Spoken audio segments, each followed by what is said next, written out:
Hello friend, good afternoon, welcome to your channel Crack WBTET primary interview related আর একটি গুরুত্বপূর্ণ video নিয়ে চলে এলাম তোমাদের সামনে। তো তোমরা যেমনটি জানো যে 31 এবং 31 এই দুই দিন কিন্তু ইংলিশ মিডিয়ামের ইন্টারভিউ হয়ে গেল এবং তার যে আউটকাম অর্থাৎ কেমন ধরনের প্রশ্ন জিজ্ঞাসা করা হচ্ছে সেটি নিয়েও কিন্তু আমি এর আগে একটি ভিডিও দিয়েছিলাম। তো সেই ভিডিওগুলির আজকে কিছু নতুন প্রশ্ন নিয়ে তো আলোচনা করব তোমাদের সামনে। তার আগে সেই ভিডিওগুলির সাথে কিছু উত্তর আজকে আলোচনা করব, যেটা অনেকেই জানতে চেয়েছিলে যে গুছিয়ে কিভাবে তোমরা অ্যান্সার করবে। এই ভিডিওটি দেখলে তোমরা কিন্তু সম্পূর্ণভাবে বুঝতে পারবে যে কিভাবে উত্তর করলে তোমাদের বেটার হবে, সেরকম একটি গাইডলাইন নিয়ে কিন্তু আজকের এই ভিডিওটি। তো চলো দেরি না করে দেখে নেওয়া যাক। প্রথম প্রশ্ন যেটি রয়েছে, আপনি কিভাবে ইন্টারভিউর প্রিপারেশন নিচ্ছেন?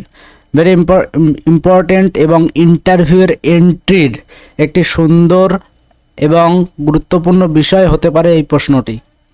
কিভাবে এই প্রশ্নটি হতে পারে, কিভাবে এটি তোমরা জানতে পারবে এবং এটির উপর ডিপেন্ড করছে কিন্তু পরবর্তী তোমার ইন্টারভিউয়ের যে প্রশ্ন সেগুলি কেমন হবে।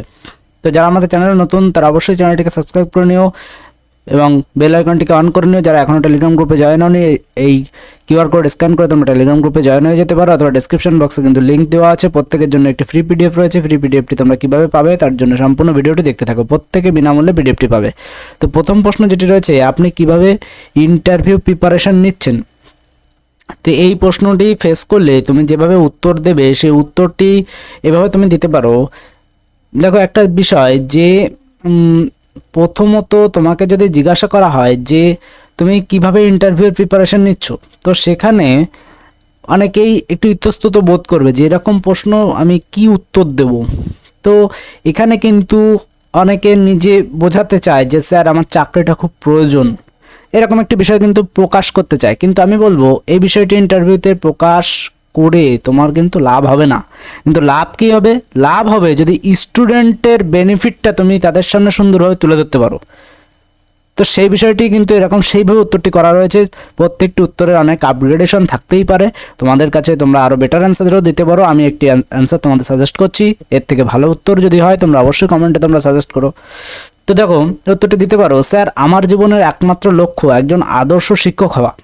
তো এটা কিন্তু তোমার নিড, তোমার প্রয়োজন। শুধু তাই নয়, প্রতিটা শিক্ষার্থীর সামগ্রিক বিকাশ ঘটানো আমার একমাত্র লক্ষ্য। তাহলে এটি কিন্তু শিক্ষার্থীর প্রফিট। তাহলে আমি তোমাদের বললাম যে শিক্ষার্থীর প্রফিটটা কিন্তু তুলে ধরতে হবে। এর জন্য আমি নিজেকে একজন আদর্শ শিক্ষক হিসেবে গড়ে তোলবার চেষ্টা করেছি। আচ্ছা, যখনই তুমি এইটুকু বললে তখনই কিন্তু তোমাকে থামিয়ে দিতে পারে। আমি বারবার বলছি যে একটি প্রশ্ন আমি যখন তোমাদেরকে বলবো তার মধ্যে বিভিন্ন দিকগুলি কিন্তু আলোচনা করব। তো এখানে কিন্তু এই যে যখনই তুমি বললে যে আদর্শ শিক্ষক, তখন একটি প্রশ্ন এসে যেতে পারে যে আদর্শ শিক্ষক বলতে কি বোঝেন? আদর্শ শিক্ষকের গুণাবলী কি? আপনি কি একজন আদর্শ শিক্ষক? আমরা কিভাবে মানব? তো এই প্রশ্নগুলিকে কিন্তু তোমাকে ফেস করতে হতে পারে। আমার তো মনে হয় আপনি একজন আদর্শ শিক্ষক নন, আপনার ড্রেস কোড তো সেরকম কথা বলছে না। তো তোমাকে ধরো এরকম, যদিও এরকম রেয়ার জিজ্ঞাসা করা হয় এগুলো, কিন্তু যদি তোমাকে এরকম প্রশ্ন করে তাহলে তুমি কিন্তু ভাবতে পারো যে আমার কোথাও একটা ভুল হচ্ছে, কিন্তু তা কিন্তু নয়। তোমার কোনো কিছুকে প্যারামিটারকে টেস্ট করছে তারা। তো এই বিষয়গুলোকে খেয়াল রাখতে হবে। যদিও প্রাইমারি ইন্টারভিউর মতো ইন্টারভিউতে এই ধরনের সিচুয়েশন কমই দেখা যায়, তবুও রেডি হয়ে যাওয়া ভালো। তো এজন্য আমি প্রাথমিক বিদ্যালয়ের সমস্ত বিষয়গুলিকে আয়ত্ত করার চেষ্টা করছি। দেখো, এই প্রশ্নটি বললে এর পরবর্তী নেক্সট প্রশ্ন কিন্তু আসতে পারে যে প্রাথমিক বিদ্যালয়ে বইগুলি কি কি, বইয়ের সম্পর্কে কিছু প্রশ্ন জিজ্ঞাসা করতে পারে। ধরুন একটা বিষয় যে ঈশপের গল্প, ঈশপ কোন দেশের লোক ছিল, প্রশ্ন হতেই পারে। তো সেই বিষয়গুলি কিন্তু ক্লিয়ার থাকতে হবে। এবার কেউ যদি মনে করে যে আমি ঈশপের গল্প আমার পড়ে কী হবে, একদম মানে ভয়ানক ভুল করবে এটা। প্রতিটি বিদ্যালয়ে পিপি থেকে ক্লাস 5 এই পর্যন্ত সমস্ত ক্লাসের বইগুলির চ্যাপ্টার টপিক সম্পূর্ণ ক্লিয়ার হয়ে তবেই তোমরা ইন্টারভিউতে যাবে। হ্যাঁ, সবগুলি কি জানা সম্ভব? নিশ্চয়ই নয়, কিন্তু প্রত্যেকটি কিছুর কিন্তু একটি সিগনিফিক্যান্ট রয়েছে, সেইটি দেখে সেই বিষয়গুলি তোমাদের জেনে তোমাদের ইন্টারভিউ দিতে যাওয়া উচিত। তো এরপরে যে বিষয়টি কি, যে প্রাথমিক সমস্ত বিষয় আয়ত্ত করছি যাতে আমার শিক্ষার্থীরা কোনোভাবেই কোনো বিষয় থেকে বঞ্চিত না হয়, কোনো বিষয় কঠিন না হয়ে যায় এবং তাদের সামগ্রিক বিকাশ ব্যাহত না হয়। সাথে আমি আমার ডেমো টিচিং আরও উন্নত করবার জন্য অনেক প্র্যাকটিস করছি। টিএলএম ব্যবহারের মাধ্যমে কোনো বিষয় সুন্দরভাবে উপস্থাপন করার পদ্ধতিগুলো আয়ত্ত করবার চেষ্টা করছি। তো এভাবেও কিন্তু বলতে পারো। তবে এখানে কিছু আপগ্রেডেশন বা কিছু বিষয় রয়েছে। তো এখানে যে বিষয়টি রয়েছে যে বিদ্যালয়ের সমস্ত বিষয় থেকে কিন্তু তোমাকে প্রশ্ন যেমন করতে পারে, আরেকটি বিষয় যে কোনো বিষয় যেন কঠিন হয়ে না যায়, তাদের সামগ্রিক বিকাশে ব্যাহত না হয়। সাথে আমি আমার ডেমো টিচিংকে আরও উন্নত করবার জন্য প্র্যাকটিস করছি। এই কথাটি যখন তুমি ইন্টারভিউ রুমে ইন্টারভিউদের সামনে তুমি বলছো, তখন কিন্তু ইন্টারভিউয়াররা ভাবতে পারে যে তুমি এত বড় একটি কথা বললে একটি কঠিন ডেমো তোমাকে দিয়ে দিই। হতেই পারে, এরকম বিষয় কিন্তু হতেই পারে। কিন্তু আবার অন্যদিকে এটাও হতে পারে যে তারা একটি বিষয় তোমাকে দিল, কিন্তু সুন্দরভাবে তুমি সেটিকে ওভারকাম করে তাদেরকে দেখিয়ে দিলে, তাহলে কিন্তু তোমার ওখানেই ইন্টারভিউ খুব সুন্দর হয়ে গেল। তো ইন্টারভিউ এবার আরেকটি আপগ্রেড রয়েছে এবছর কিন্তু ইন্টারভিউতে ডেমো যাকে যে যার ইচ্ছা মতো কিন্তু জিজ্ঞাসা করা হচ্ছে না, তারাই কিন্তু বেঁধে দিচ্ছে। এবার আমি কিন্তু একটা ট্রিক বলেছিলাম যে যে যতই বেঁধে দিক না কেন সমস্ত গণ্ডির মধ্যেই থাকবে। অর্থাৎ তারা কিন্তু বেঁধে দিচ্ছে, একটি টপিককে বেঁধে দিচ্ছে, কিন্তু আগে থেকে তুমি সেটি সেটিং করা তোমার রয়েছে।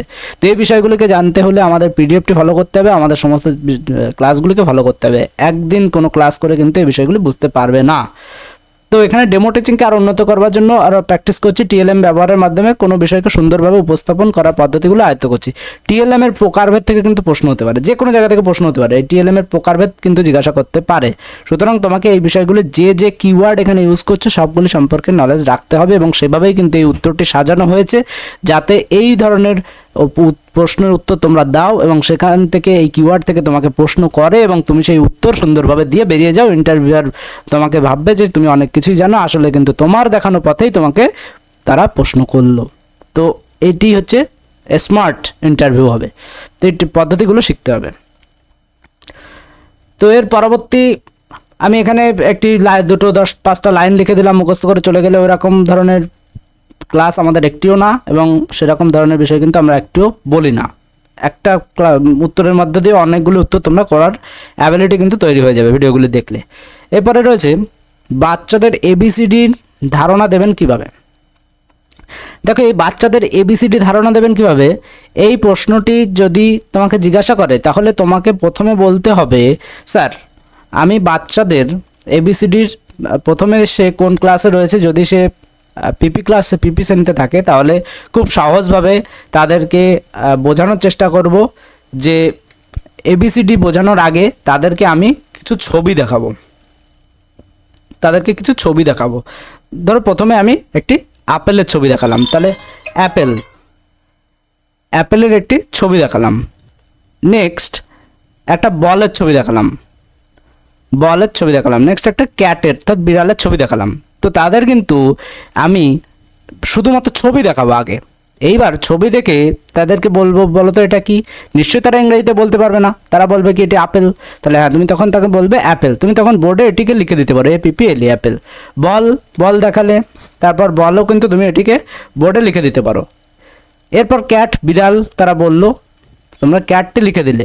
এরপর তোমরা বলবে যে আমি কিন্তু এবার আরোহী পদ্ধতি অবলম্বন করে তাদেরকে এই যে প্রথম জিনিসটা এটাকে যে এ বলে সেটি তাদের লেখা শেখাবো, এবং এটিকে যে বি সেটি আমি তাদের বলবো, এবং তারপরে আমি তাদের লেখার জন্য উদ্বুদ্ধ করতে পারি বা লেখার জন্য চেষ্টা করাতে পারি। কিন্তু প্রথমে আমি ছবি দেখাবো এবং আরোহী পদ্ধতি অবলম্বন করার চেষ্টা করব। ছবি দেখিয়ে কোনো বানান লিখে তারপর সেখান থেকে এটিকে এ বলে, এটিকে বি বলে, এটিকে সি বলে, এইভাবে আমি ধারণা দেওয়ার চেষ্টা করব। দেখো, এটি তো তুমি বললে, এবিসির ধারণা তুমি দিলে, কিন্তু এর পরবর্তী যে প্রশ্ন তোমার জন্য ওয়েট করছে সেটি কিন্তু আরোহী পদ্ধতি বলতে কি বোঝেন। তো এই আরোহী পদ্ধতি কিন্তু তোমারই দেখানো পথ। তুমি যেহেতু উচ্চারণ করলে কিওয়ার্ড, তো সুতরাং কিন্তু আরোহী পদ্ধতি থেকে নেক্সট প্রশ্ন কিন্তু হচ্ছে। তো নেক্সট প্রশ্ন আরোহী পদ্ধতি মিনিমাম তোমাকে জিজ্ঞাসা করতে পারে, যে কোনো জিনিস অন্য কিছুও যেতে পারে, কিন্তু তোমাকে যেটি বেসিক যে আরোহী পদ্ধতি কী, তো তখন তুমি বলে দেবে যে আরোহী পদ্ধতি হলো এমন একটি শিখন পদ্ধতি যেখানে জানা থেকে অজানা অর্থাৎ মূর্ত থেকে বিমূর্ত উদাহরণ থেকে সূত্রে যাওয়া যায়। তাহলে আমি প্রথমে এটি উদাহরণ দিলাম, অ্যাপেলের ছবি দেখালাম, বলের ছবি দেখালাম, ক্যাটের ছবি দেখালাম, তারপরে সেটিকে লিখলাম, এবং তারপরে কি হচ্ছে, বিশ্লেষণের মাধ্যমে একটি সাধারণ সূত্র বা নিয়মে উপনীত হচ্ছে যে এটি এ, এরকম দেখতে যেটি সেটিকে এ বলছি, এরকম দেখতে সেটিকে বি বলছি, এরকম দেখতে সেটিকে সি বলছি। এইভাবে আমি কিন্তু তাদেরকে বোঝানোর চেষ্টা করব।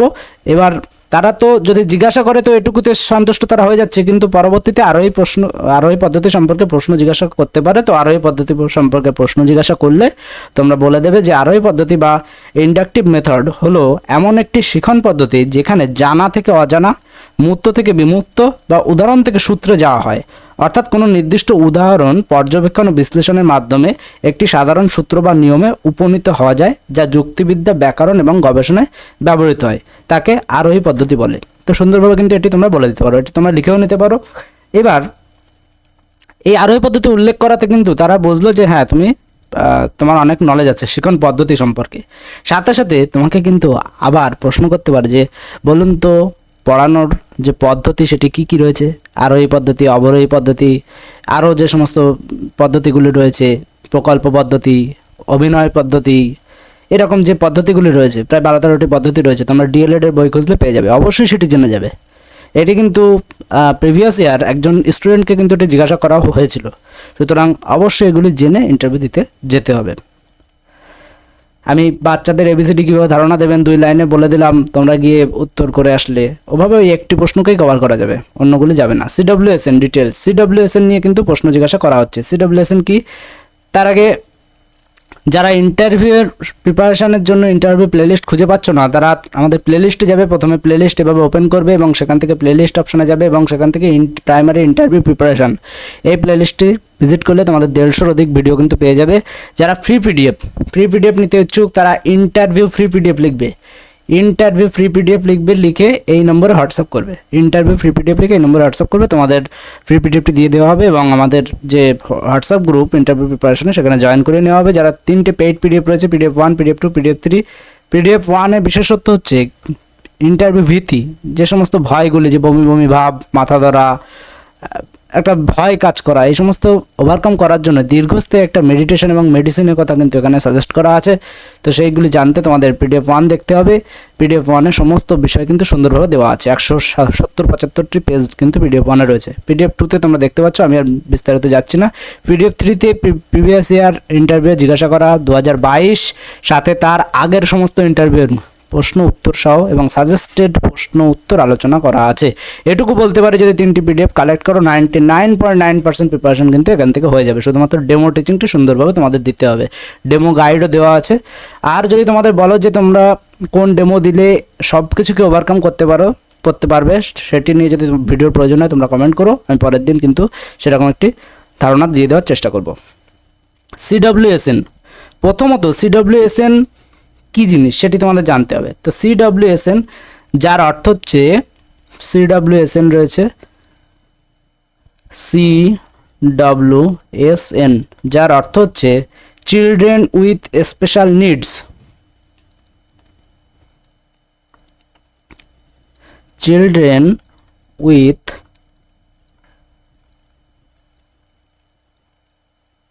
Special needs.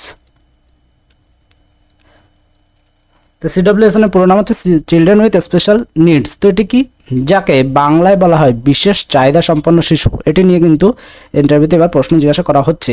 তো এরা এমন শিশু যাদের শারীরিক, মানসিক, জ্ঞানীয় এবং সংবেদন ঘাটতির কারণে স্বাভাবিক শিশুর তুলনায় শেখার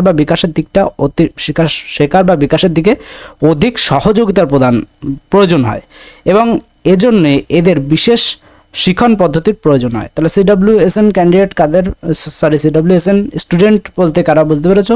চিলড্রেন উইথ স্পেশাল নিডস, যাদের শেখার জন্যে কিছু আলাদা আরেকটি এফোর্টের প্রয়োজন হয়, যাদের স্বাভাবিক শিশুর তুলনায় কোনো কিছু শিখতে একটু দেরি হয় এবং তাদের জন্য কিছু আলাদা পদ্ধতির অবলম্বনের প্রয়োজন হয়।